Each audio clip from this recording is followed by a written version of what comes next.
મોરબી જેતપરની જેમ જામનગરમાં પણ એક ખેડૂતોનું આંદોલન ચાલી રહ્યું છે, પરંતુ આ આંદોલન કોઈને જોવાતું નથી કે કોઈ જોવા નથી માંગતું.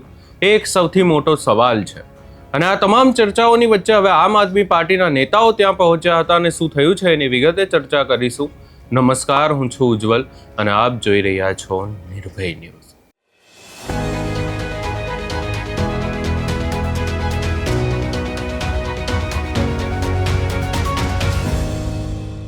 છેલ્લા કેટલાય સમયથી ગુજરાતના ખેડૂતો પોતાના હક અને અધિકાર, ખાસ કરીને પોતાની જે જમીન છે બચાવવા માટે વિરોધ કરી રહ્યા છે અને ખાસ કરીને જે વીજ લાઇનના થાંભલાઓ નાખવામાં આવી રહ્યા છે એની સામેનો આ વિરોધ છે.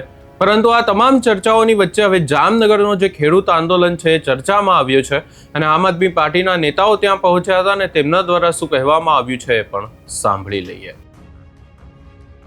વાવડી ગામના આ કિસાન સત્યાગ્રહ છાવણીમાં ઉપસ્થિત સર્વ મારા ખેડૂત વડીલો, મારા ભાઈઓ ને ખાસ મારી માતાઓ, બહેનો અને આ ભારતનું ભવિષ્ય, મારા નાના નાના ભૂલકાઓ, ખરેખર અત્યારે જે પૂરા દેશમાં આ સત્યાગ્રહો ચાલી રહ્યા છે, ખરેખર તો શરમજનક વાત કહેવાય કે જે દેશ કે જે ભારત દેશ કૃષિ પ્રધાન દેશ છે, એ કૃષિ પ્રધાન દેશમાં અત્યારે ખેડૂત જ પરેશાન છે. અને હાલની સરકાર કે જેમને આ ખેડૂતો થકી જ બનાવવામાં આવી હતી, એ જ અત્યારે જે આપણું પોતાનું છે, એટલે કે તમારી જમીન એ તમારી છે, આપણે એમની જે ઓફિસો હોય છે એમની છે, એમ તમારી જે જમીન છે એ તમારી છે.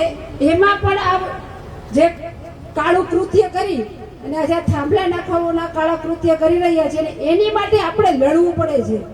ખરેખર એક શરમજનક વાત કહેવાય આ સરકાર માટે. પણ આ સરકાર આપણે ઘણા વર્ષોથી જોઈએ છે કે એને શરમ જેવું કઈ છે જ નહીં. કેમ કે શરમ જેવું હોય ને તો આજે નાના નાના ભૂલકાઓને આ સત્યાગ્રહ છાવણીમાં ના બેસવું પડે. જો આ સરકારને શરમ હોય ને તો આ બાળકોના શિક્ષણ માટેના કાર્ય કરતી હોય.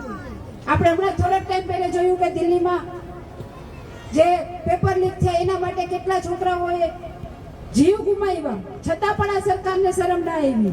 ખેડૂતોએ જીવ ગુમાવ્યા, છતાં પણ આ સરકારને શરમ ના આવી.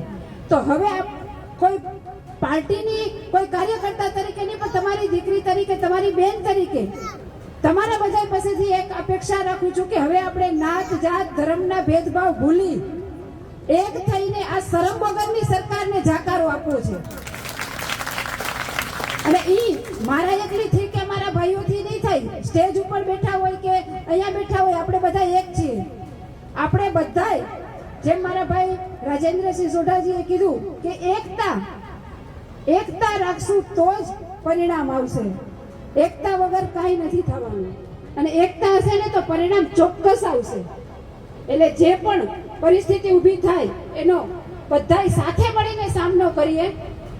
અમે માત્ર જેમ ભાઈએ કીધું એમ માત્ર અત્યારે જ નહીં પણ હંમેશા તમારી સાથે છે. હર રીતે ભવેશભાઈ તન, મન, ધનથી જે પણ જરૂરિયાત હોય અમે હંમેશા, અમારું આખું ગ્રુપ તમારી સાથે છે. એક એડવોકેટ ફિલ્ડમાં હોઉં તો એ પણ પ્રકારની કોઈ પણ જાતની મદદ જોશે તો એમાં પણ હું હંમેશા તમારા બધાનો સાથ સહકાર આપવા માટે ત્યારે જાહેરમાં હું તમને બધાને કહું છું કે કોઈ પણ પ્રકારનો સાથ સહકાર જોશે તો એમાં અમે પોતે તમારી સાથે ઊભા રહીશું.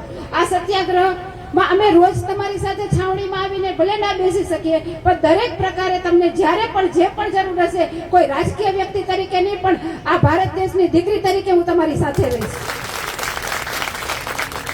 અને આ કામ માટે અમે તમારો સાથ આપ્યો છે ને એની માટે અમે ક્યારે મત માંગવા નહીં આવ્યું. એ હું તમારા બધા પાસેથી અત્યારે સામે કહી છું. કેમ કે લોકો ઘણા આવીને એવું કહેશે કે આ તો આમ આદમી પાર્ટીના વ્યક્તિ છે, ફલાણા પક્ષના વ્યક્તિ છે, અને ઘણા લોકો પોતાના રાજકીય રોટલા શેકવા માટે અહીંયા આવતા પણ હશે. એ એમની નિયત ઉપર છે. અમારી નિયત એ છે કે અમે તમારો સાથ સહકાર, તમારી સાથે જે અન્યાય થઈ રહ્યો છે એ અન્યાયને ડામવા માટે અમે તમારો સાથ સહકાર આપવા આવ્યા છે, ના કે કોઈ મત માટે આવ્યા છે.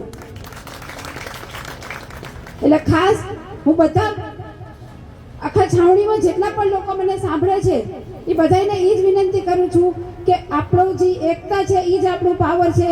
આપણે સ્ટેજ ઉપર બેસેલા ભાઈઓ જે વ્યવસ્થા કરે છે એ વ્યવસ્થા ઘણા લોકો એવું કહે કહેશે કે ભાઈ એમને નામના કમાવી છે, ફલાણું ઢીકણું ઘણી વાત કરશે, પણ આપણે એવી કોઈ વાતમાં આવવાનું નથી.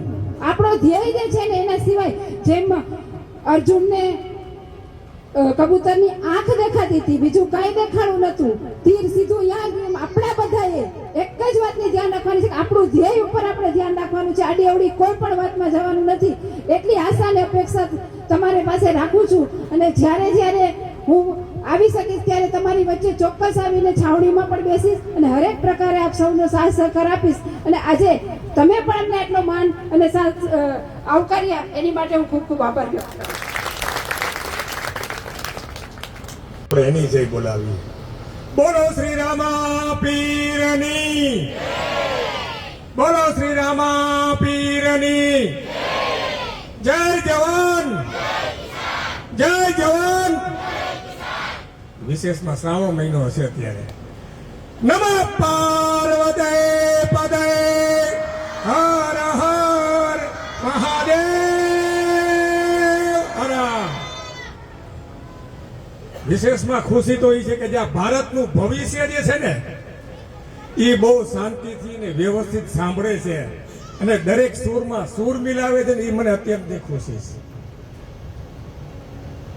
આજે જે કઈ મારા સાથી મિત્રો આગેવાનો છાવણીની મુલાકાત લે છે, આપણા જે પ્રશ્નો છે, પ્રશ્નોની વાંચવા માટે, એને સમજવા માટે, એ બાબતમાં હું કાંઈ ચર્ચા જ નહીં કરું.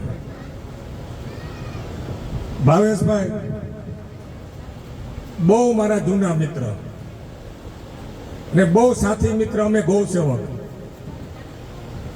તો વિશેષમાં ખુશી એ છે કે એક અબોલ જીવની જો વેદના ભાવેશભાઈ સમજતા હતા ને હજી સમજે છે, તો આ મનુષ્ય જીવની વેદના જે સમજી રહ્યા છે, તો એના માટે અમે અમારા મનથી ને દિલથી કે ભાવેશભાઈને સાથ સહકાર આપવા જઈએ.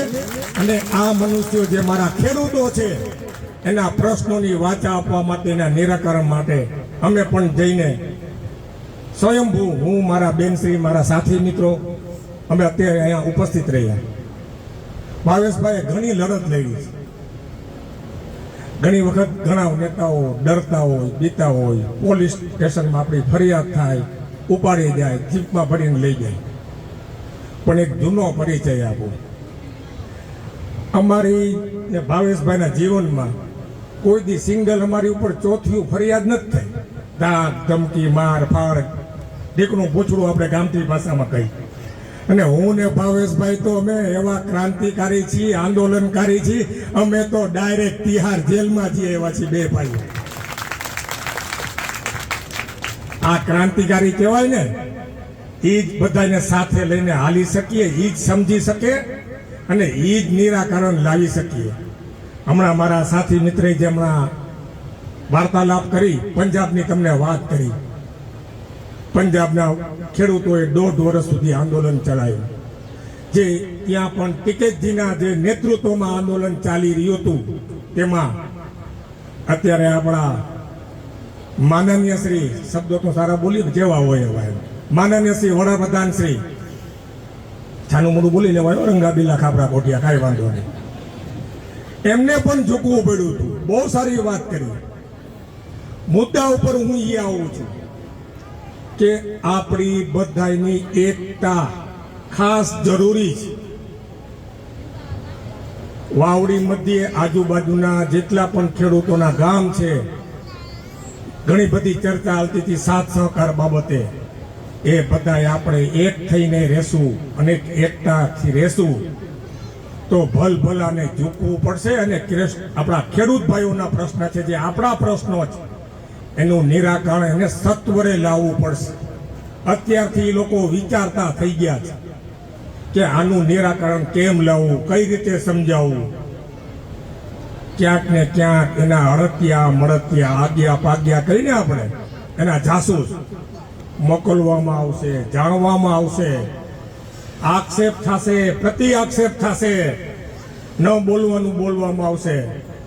આપણે કોઈના બાપથી ઝૂકવાનું નથી ને કોઈના બાપથી ડરવાનું નથી. આપણે આપણો આત્માનો જે અવાજ આવે, રામાપીરનું નામ લઈને આપણે જે રિઝલ્ટ જોઈએ છે, જે પરિણામ જોઈએ છે, એ આપણે કોઈ પણ સંજોગોમાં આપણે એક બનીને એકજૂથ બનીને એ રિઝલ્ટ લાવવાનું છે ને લાવવાનું જ. વિશેષમાં તમને કહું, એવું નથી કે હું ને મારા બેન શ્રી અત્યારે આવ્યા, મુલાકાત લઈને 2 શબ્દ સારા બોલીને અમે અહીંથી જતા રહ્યા. એકાદ દિવસમાં 2 દિવસમાં સાંજના ટાઈમમાં હું ને મારી બેન ને મારા સાથી મિત્રો પાછા અચૂક તમારી વચ્ચે ઉપસ્થિત રહેશું, સાથે જ પ્રસાદ લેશું અને સાથે સમજીને વિચારીને બધાને સાથ સહકાર આપશું. દરેકના અનુભવ હોય, દરેકની અલગ અલગ એક જાતની એક આપણે પ્લાનિંગ હોય, માઇક્રો પ્લાનિંગ હોય, કાંઈક આવડત હોય, કોઈ વડીલો પાસેથી કાંઈક શીખવાનું હોય, કોઈ બેન સાથે સાથે એડવોકેટ પણ છે. તો ભારતીય સંવિધાનના નિયમ પ્રમાણે, કયા કલમ પ્રમાણે, કયા ધારા પ્રમાણે, કયા એક પ્રમાણે આપણે બેનનો પણ સાથ સહકાર લેશું. અમારા લેવલે જે છે, અમને અનુભવ છે, અમારા વડીલો પાસે જે અનુભવ છે, ભાવેશભાઈ આગળ જે અનુભવ છે, ઘણા બધા ખેડૂત મિત્રો, વડીલો, માતાઓ, બહેનો, એ બધાના અનુભવને આધારે કોઈ પણ સંજોગોમાં આપણું જે અત્યારે આ આંદોલન ચાલી રહ્યું છે એનું સુવ્યવસ્થિત આયોજન રૂપે આપણે નિરાકરણ આપણે નહીં લાવીએ, એ રામાપીરના આશીર્વાદથી થશે. વિશેષમાં જે મારા માતા હમણાં એક ઇન્ટરવ્યુ આપી રહ્યા હતા, એ માતાને હું અહીંથી સત્વત નમન કરીને એક જ ખાલી એક યા દેવી સર્વભૂતેષુ માતૃરૂપેણ સંસ્થિતા નમસ્તસ્યે નમસ્તસ્યે નમસ્તસ્યે નમો નમઃ. આ એ જ શક્તિ છે, એ જ માં નવદુર્ગા જ, એ જ ઝાંસીની રાણી જ, એ જ માતા રાણી જ કે માં શક્તિ મારી બહેનો દીકરીઓ જો ધારે તો ભલભલાને ઝૂકવું પડે. તો શિવ તો પછી મેદાનમાં આવે, શક્તિ તો પહેલા જે મેદાનમાં છે એને જોઈને મને બહુ અત્યારે ખુશી અને અત્યંત આનંદ અનુભવ કરી રહ્યો છું. વિશેષમાં આવનાર દિવસોમાં અમે અહીંથી વાતો કરીને જતા રહ્યા એમ નહીં. ભાવેશભાઈ, મારા નંબર પણ તમારી પાસે છે, મારા બેનના છે, વસરામભાઈ પણ મારા ભાઈ છે, મોટા ભાઈ છે. અમે તમારી સાથે છીએ, રહેશું. કોઈ પણ રીતે, કોઈ પણ સંજોગોમાં, ગમે એવી પરિસ્થિતિ હોય, અમે તમારી સાથે છીએ અને રામાપીરના આશીર્વાદથી આ પરિસ્થિતિનું જલ્દી નિરાકરણ થાય અને સારું પરિણામ આવે એવી રામાપીર ભગવાનના ચરણોમાં ખૂબ ખૂબ પ્રાર્થના.